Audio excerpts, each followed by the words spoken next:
मालदा से खबर। BJP teachers cell north Malda district conference target 2026 assembly election. निजी प्रतिनिधि। मालदा 2026 असेंबली इलेक्शन को ध्यान में रखते हुए BJP teachers cell north Malda organisational district का सालाना कॉन्फ्रेंस मालदा टाउन में ऑर्गेनाइज किया।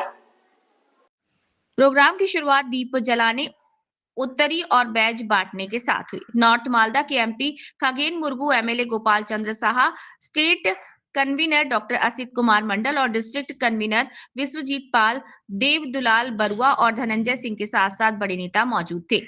एमपी खगेन मुर्मू ने अपने वेलकम स्पीच में मौजूदा सरकार को करप्ट और ऑटोक्रेटिक कहा और इसे हटाने की मांग की। पार्टी के निर्देशों का पालन करते हुए टीचर्स से आने वाले इलेक्शन में कमर कसने और मैदान में उतरने की अपील की। डिस्ट्रिक्ट के कई टीचर्स के मौजूद रहने से ये कॉन्फ्रेंस पॉलिटिकल रूप से बहुत अहम हो गई। আজকে মালদা টাউন হলে আপনাদের ভারতীয় জনতা পার্টি কি কার্যক্রম আছে? আজকে বিজেপি যে শিক্ষক সেল আছে ভারতীয় জনতা পার্টির শিক্ষক সংগঠন শাখা সংগঠন তার নর্থ মালদার সংগঠন ডিস্ট্রিক্টের সম্মেলন হয়েছে এবং আগামী দিনে কীভাবে শিক্ষকরা সমাজ পরিবর্তন করবেন, রাজনৈতিক পরিবর্তন করবেন এবং টিএমসিকে বিসর্জন দেবেন তার পরিকল্পনা করা হয়েছে এবং সেভাবে কাজ করবে। কারণ হচ্ছে পশ্চিমবাংলার শিক্ষা ব্যবস্থা যেভাবে ধ্বংস হয়েছে, শিক্ষকরা যেভাবে বঞ্চিত হয়েছে, নিজের ডিএ পাওনা থেকে, নিজের প্রাপ্য স্যালারি থেকে, মানে ভোকেশনাল প্যারা টিচাররা যেভাবে কম বেতন পাচ্ছেন, বঞ্চিত হচ্ছেন, তার জবাব আগামী 2026-এ দিবে এবং টিএমসি বিসর্জন হবে এবং ভারতীয় জনতা পার্টি পশ্চিমবাংলা আসবে তার পরিকল্পনা এবং তার শিক্ষকদের অবদান।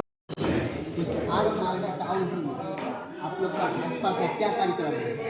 ये भाजपा के टीचर से आज सम्मेलन हो इस सम्मेलन में राज्य से कार्यकर्ता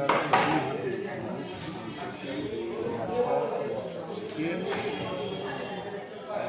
टीचर से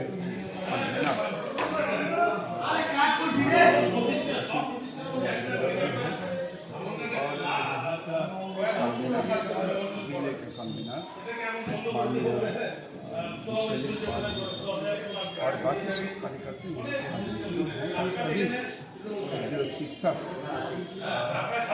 इसी सम्मेलन में आज उपस्थित हैं। जैसे कि शिक्षा के प्रदेश में जैसे कि ऊपर हमला हो, जैसे शिक्षक